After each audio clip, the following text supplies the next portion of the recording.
Log entry, the ketch Scarlet Queen, Philip Carney, master. Position, 4 degrees, 5 minutes south, 150 degrees, 26 minutes east. Wind fresh, sky fair. Remarks, departed Rabaul, New Britain Island at dawn with 1 crewman in sickbay due to trouble on ship. Reason for trouble, the wandering master and the Warlord at rest.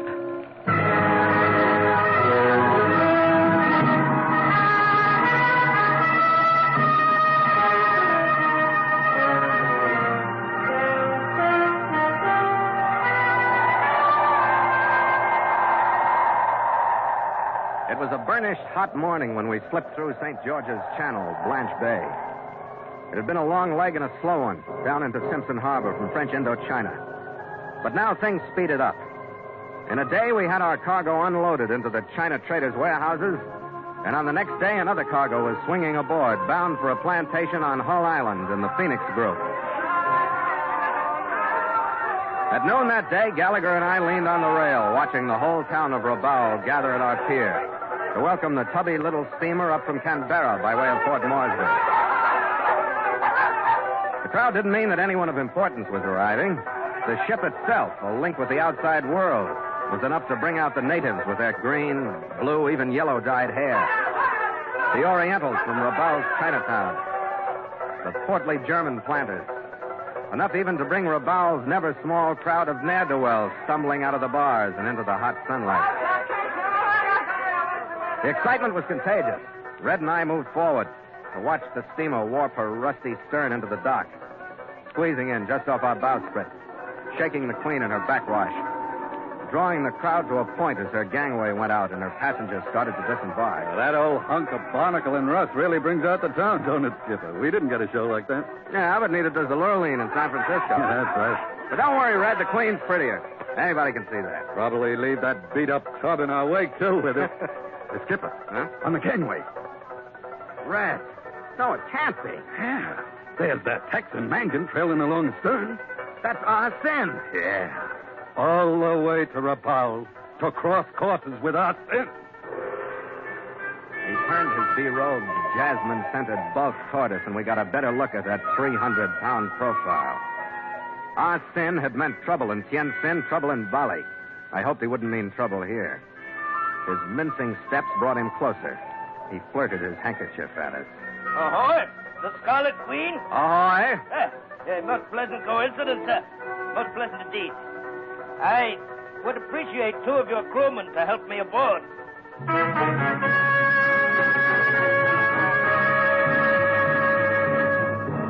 And so Mutual continues The Voyage of the Scarlet Queen, written by Gil Dowd and Bob Tallman, and starring Elliott Lewis.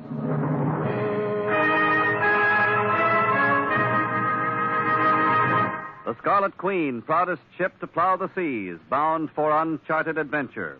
Every week a complete entry in the log, and every week a league further in the Voyage of the Scarlet Queen.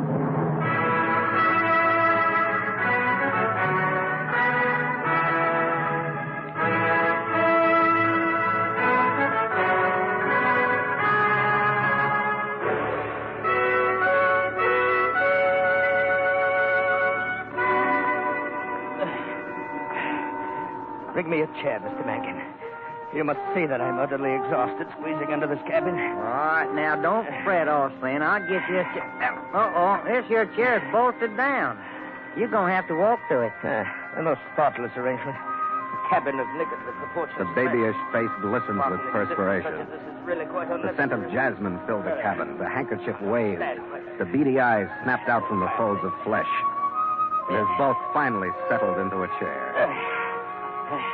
He still looked Chinese, and he still sounded like Charles Lawton.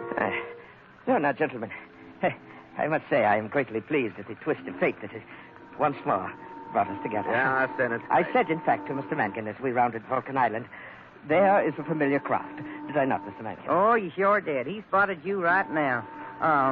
Say, Carney, you ain't got a little old jug hid away somewhere, have you? My throat is dry and trail dust. Yeah, sure, man. Red, you want to break out a bottle? We'll have a round or two. Yeah, I could use one myself. Well, now, Captain Carney, if I might inquire, what brought you to Rabaul? Well, we're carrying cargo now for the China traders. Yeah? Taking one out of here bound for the Phoenix Group. How about you? You have interest here? My dear boy, I have interest everywhere, but not at this particular moment. We are here for a rest. Are we not, Mr. Mangan? Oh, you bet you. Like we say down in Texas, we're money rich and liquor poor and loaded for bear. Picturesquely put, Mr. Mangan.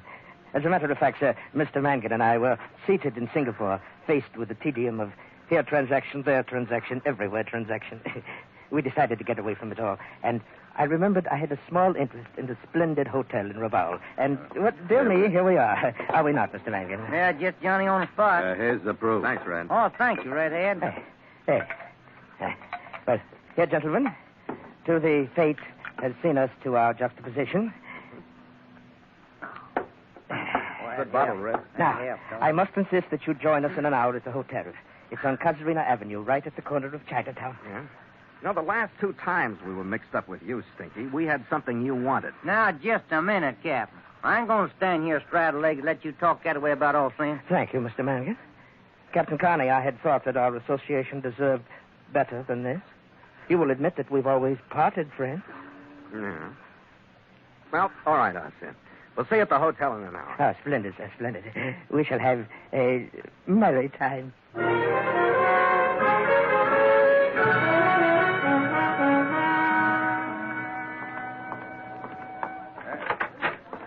look at this. Did he say he owned this place? Oh, there he is. Well, howdy, y'all. Oh, Mangan. Boss Ben wants you to come on back here where he's at. Come on, it's on the main floor. Oh, and listen. He has found the cutest little old southern gal that you ever saw. Southern what? I mean real south. Shreveport, Louisiana. Oh. What's she doing down here, Mangan? Oh, she's a painter. Austin's buying some of her paintings. I don't think they're very much, but she's doing it for money, and Austin, well, he's kind of that way now. Come through here. Yes. She ain't much for thinking, neither. But is she pretty? Miriam Lou Parmalee. Oh, don't that put you in mind them Louisiana pines? Not yet. I haven't seen it. Well, you're just a cold-blooded Yankee. That's how it comes. All right, here's the room. All right, here they are, Austin. Ah, splendid. Splendid, splendid.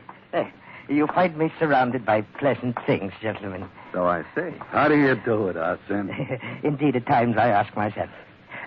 This gentleman is Miss Miriam Lou Parmalee. Well, how do you do, Miss? Hello. How do you do, both of you? Miss Parmalee is an artist of not inconsiderable ability. Oh, thank See here, Captain, this painting of the natives squatting sullenly in the bush. Is it not a stirring scene, sir? Yeah. That's great. Thank you. She calls it Warlord at Rest. She refused to sell it to me. Land's sake, you know he is just the stubbornest man I ever met. It's sold. I kept telling him that. I can't sell it again. It's already sold. You see, she is determined to resist me. Well, you're facing an honest woman, Arsen. That's your trouble. Yes, a most puzzling attribute. Very well, I will try to satisfy myself with my second and third choices. Well, I'm sure you'll be real happy with him, and thank you ever so much. Oh, yes, of course. The matter is closed. Ah. Now then, I have arranged for a table in the hotel dining room spread for our pleasure with food and drink. I will carry my purchases to my room and join you. Miss Parmalee, I trust that you will accept my meager hospitality. Oh, goodness. I don't know if I ought to with all 4 of you men. I don't know y'all very well, you know. Oh, now, honey, me and you ain't strangers. Shuckins, we from Dixie. Yeah. And I pledge to you, my dear, I shall be your chaperone.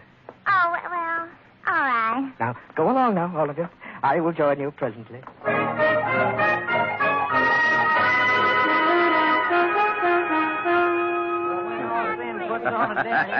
Hey, this is quite a layout, Skipper. That looks all right, mate. Goodness, you know, I didn't realize I was so hungry till I saw all this food. The table in the dining room was set to everyone's taste, loaded with the best the hotel had to offer. Austin joined us in about 20 minutes. Oh, there you are, Mr. Austin. Where you been? Everything is just a taste. Ladies and gentlemen, in an effort to provide the crowning touch, I personally went to the cellar to obtain this magnum. Magnum? Mum's very old Cordon Rouge. Now, let us all enjoy this festive occasion. Oh, it's bubbly. That makes me dizzy. In spite of the fact that Arsene had usually meant trouble, we did have a festive dinner. But after an hour or so, I excused myself. Went to the China trader's office to go over some final details on the cargo. It was another hour before I was finished and headed back to the ship. Night was falling when I got there, so I checked and saw the cargo gear was secured for sea. Hatches covered. Everything okay. Then I went into my cabin. My gangway watch, Nielsen, was backed up against the forward bulkhead. 2 men had guns trained on him. 2 more put the same drop on me. What the devil is this? Sit down. I can hear you standing up. I said, what is this? It could be harmless if you cooperate. I am called Von Stoppen. I'm glad to hear it. Now that we've met, take your helpers and get off this ship. Don't pretend ignorance, Captain Carney. Your crewman already told me that the Chinese Austin has been here on the ship. That is enough. I don't know what you're talking about. What is this, Nielsen? They don't know, sir. That fat Chinese came down with a package a little while ago. He said you were taking it for him. I thought it was all right to let him aboard. He'd been here before. Yeah, all right, Nielsen. So now you will stop the show of ignorance, Captain, and tell me where is the picture hidden. I'll make sense, will you? I don't know what you're talking about. I don't know about any picture. I thought you would be reasonable. Martin, put him in that chair. All right, sit down. Here, come on. All right, lay off, will you? Martin, I'll watch him. You and Emil search the cabin. We'll search it all right. I hope for your sake, my Father Carney, that they come find that painting.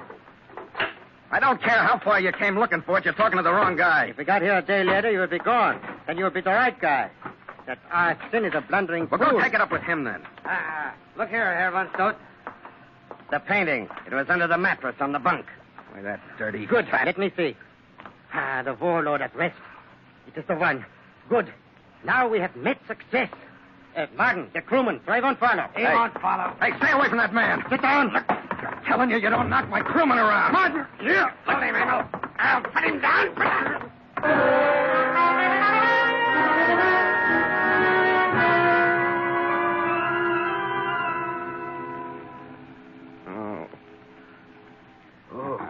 Come on, Skipper. Try and get this slug down. Come on. Yeah, go away. Come on, drink it. You all right, Skipper? Yeah. No. Where's Nielsen? He's still out, but I'll get to him. Where's that Sin? I don't know. He left the party just a little while before I did. Yeah. Who slugged you?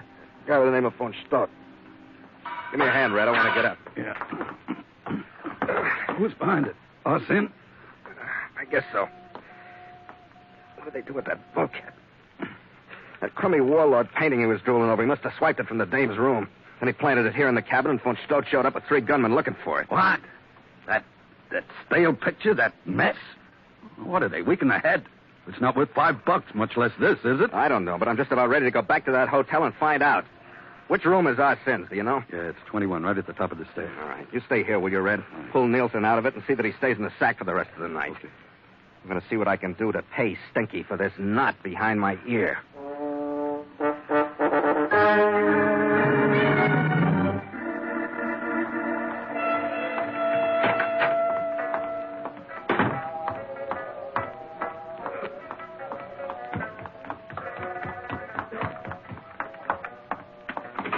And I ain't paid no attention to some of them things, Arsene, but that poor little helpless gal, that is different. If you... Carney, what in thunder you want? I want to see Fatso. You make a most opportune entrance, sir. You find me in serious circumstances. Well, you can say that again. And once more for me. Captain, I beg of you, prevail upon Mr. Mangan. He is using me badly, sir. I am in dire need of your help. Help? You want help from me? Well, my dear fellow, is that such a strange request? You darn right it is, Arsene. Anybody that puts a poor, helpless little gal on a chopping block like you done, Miriam, don't deserve nothing but a fast kick in a pistol pocket. Oh, dear me, Mr. Mangan. I had never expected threats like that from you. And anybody that makes a pigeon out of a guy after pumping a lot of bilge about sincere friendship rates the same thing. From here to the harbor. Oh, good heavens, sir. Do you mean you've been placed in the position of a pigeon? Yes, exactly. Here, this knot behind my ear. See it? Oh. One of my crewmen's got one just like it. We got them from a guy named Von Stoppen, who came down after that painting you planted on my ship. He made off with the Warlord address? Yes, he made off with it. And the only reason he didn't get it as a gift was because I didn't know where it was. There, you see, Arsene, you stirred up a fine kettle of fish. Yes, I must admit, I seem to have managed things very badly. Well, that is just for sure. Poor little Miriam disappeared. Now the painting's gone. It serves you right for taking it off of her instead of being man enough to get it off that Von Stoppen. Indeed, I have erred most seriously. Gentlemen, we must regroup. Regroup? I'm going to do it someplace where you aren't. Yeah, darn if that don't sound like a good idea. Well, Captain and Mr. Mangan, my dear fellow. What? The situation does not affect the proximity of the painting, nor does it decrease its fabulous value one whit. Fabulous? Why don't we you must stop at once that? forget these slight differences which have risen between us and set out post-haste to gain possession of it. I'm sure you're kidding, but in case you aren't, forget me. Well, perhaps if you understood, sir. Understood what? The canvas is in reality an original painted in 1590 by the fabulous Venetian Giacomo Robusti. So? It was wrested from one of Europe's most famous museums during the last great conflict by the armed forces of our common enemy, sir. It was recently stolen from its South American hiding place, brought here, and its identity hidden behind that gruesome daub, the Warlord at rest, which was smeared over it. Yeah, well, it doesn't make me any more interested. It sounds like international law to me, and I had enough even on the outskirts. Well, indeed, sir, you surprised me. I took you for a man of spirit. Oh, don't listen at him, Corny. Thanks, Mangan, I won't. I just want to Go back into that room, Captain, if you like this gun the way it is. Well, Von Don't move, any of you. Move back, Captain. All right, Von Stoppen. My company wasn't any better before you dropped. Over there with the others. Well, I must say, Von Stopp, that your arrival is in the way of a surprise. I have come for the painting, and I want no delay. Oh, what old painting? This heat's got you loco. Why don't you make up your mind, Von Stoppen? I said I want no delay. Captain, due to the possibility that the painting is still hidden on your ship, my men have taken command. What? You won't board it until I say so. Hey, now look. But, my dear man, I had supposed, since you so forcefully grasped control of the situation, that you did have the painting. I want no talk. The Warlord at rest is a stake, and you know it. I removed some of the paint and found bare canvas beneath. A stunning surprise, sir. Is it possible that the journey for both of us has been a wild goose chase? A most disquieting thought, is it not? It is not my thought. I have you in another one of your clumsy attempts at deception. I have it from the girl herself. You had her painting copied. Then you led me to the ship. You thought I would take the fake and leave the island without examining it. Oh, dear me, what a brilliant plan. But, of course, sir, that it was not the case.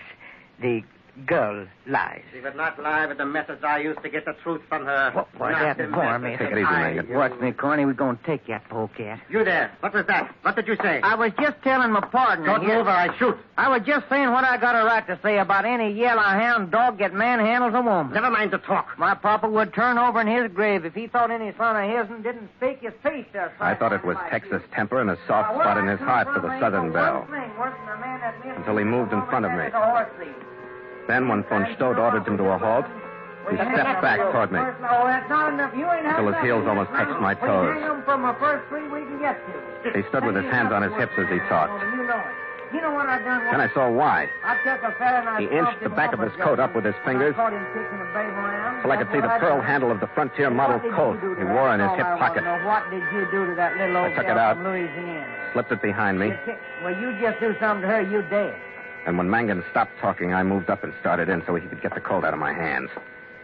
It only took a few words. I'm sick enough of this to tell you where that painting is, Von Stopp. You aren't stupid like the others. But I ain't through yet.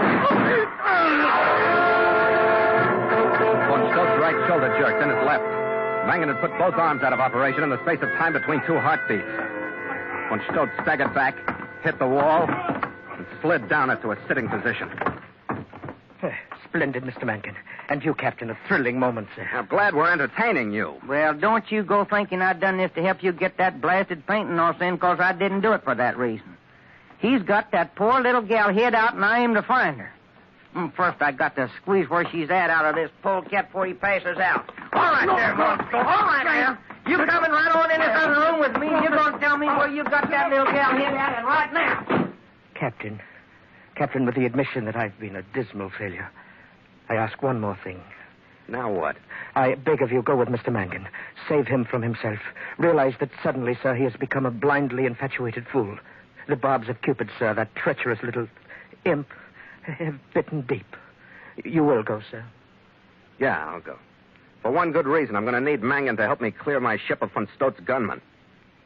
And don't think I'm forgetting that you got me into this. Oh, indeed, I shall not, sir. I fear the painful thought of it will bear me company for the rest of my life. Yeah. Unless you just happen to fall into that painting. Oh, yes, I am quick to admit, as must we all, that final success is a miraculous anesthetic.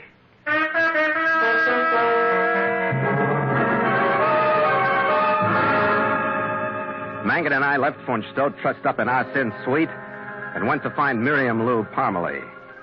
She was staked out in a room on the second floor of the European Hotel. She was gagged and lashed to the head and foot of an iron bed. Her face was bruised from open-hand slaps. Her arms from hands that had twisted them. My kin, But her just spirit was die if undamaged. They knew that well, I didn't think there was nobody so dreadful outside of the storybooks. I was so mad I could have spit.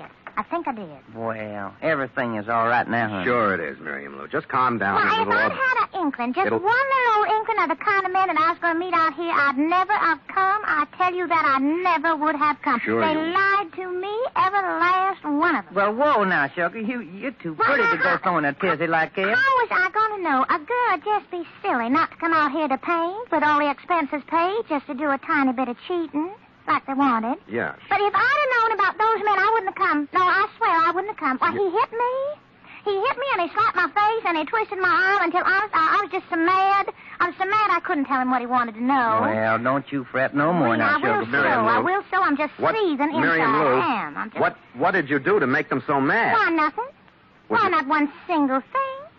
Well, I tell you that I just decided that if that old picture was worth so much money and they's making me do all the work, well, I just as much right to it as they did.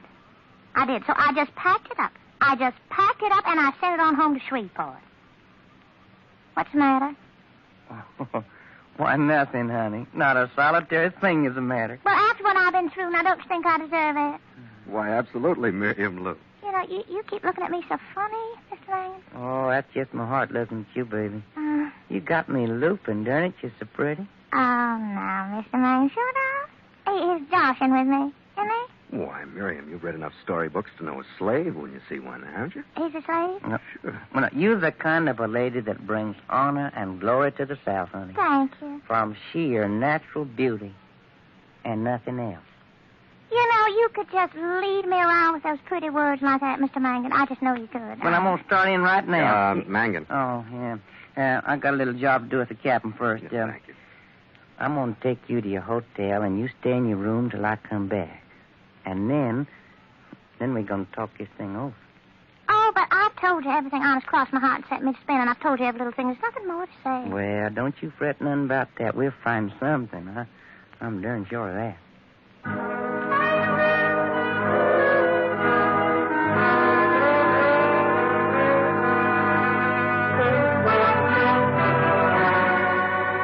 With the key to the situation a few thousand miles away from the action, the payoff was simpler than I'd expected earlier. Von Stoppen fainted a couple of times on the way to the Queen, as much from disappointment at finding no old master under any of Miriam's paint as from the pain in his arms. But Mangan's cold kept him on his feet, and later kept him covered while Red and Nielsen and I paid back von Stoppen's helpers for the lumps on our heads. Then Mangan escorted them all off the ship. But we had one more visitor later that night. I was on deck, listening to the gramophone that's inevitable in ports of Chinese citizenry, and a soft breeze carried his jasmine scent before him. I saved him the climb up the gangway by crossing it to meet him on the dock. Captain Carney, there is great sadness in me. Lost your face again, Arsene? Please, Captain, I am a successful merchant, sir, and it is most unfair that a man of my stature in the world of business should be treated as shabbily as I've been today. Oh, come on, Arsene. Everybody knows it wasn't your fault. I think you put up a pretty game fight, Huh? even if Nielsen and I were the ones that got hit. Well, I'm glad to hear you mention my valiant fight, sir, for it brings me to the subject I would like to discuss with you. No? What's that?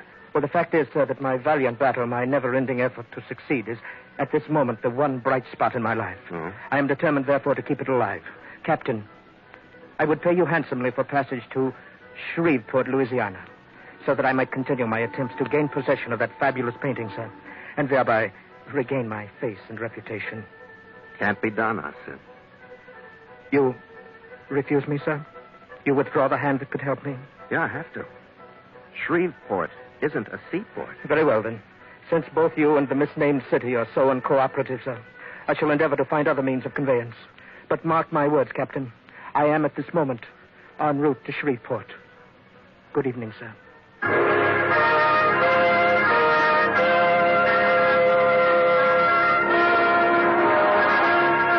By dawn that morning, we were en route to the Phoenix Group, picking our way out through Blanche Bay, past Vulcan Island, and into the wind that swept around New Britain.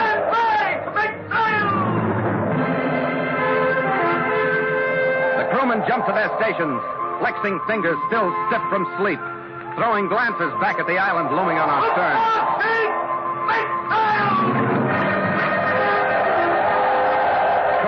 leaned on the halyards. The whiteness of the mainsail slid smoothly up into the dawn sky. The jibs rattled up. Then the mizzen swung out, and the Scarlet Queen swung a curved wake as I turned her. And her bowsprit and the figurehead beneath bowed to the crescent of sun that was climbing out of the ocean horizon. It's a great morning, Skipper. Yeah, I guess we'll keep it, Red. It was a wonderful port. Lots of interesting people. The best the Orient, Texas, and Shreveport have to offer. Wish I could make up my mind whether Miriam was stupid and honest or smart and crooked. Well, she's the only one who made a profit. That sounds smart to me. But the way she made it doesn't. And anybody who'd paint pictures like that warlord at rest. Yeah.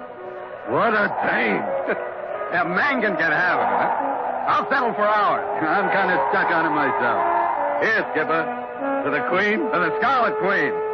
After you, mate. After you.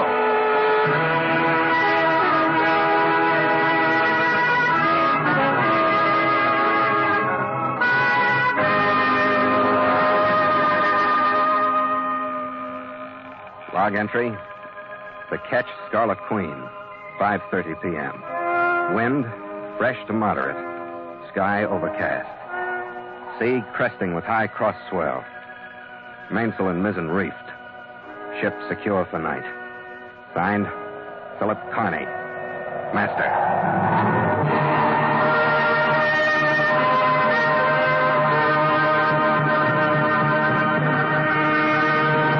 The Voyage of the Scarlet Queen has come to you through the worldwide facilities of the United States Armed Forces Radio and Television Service.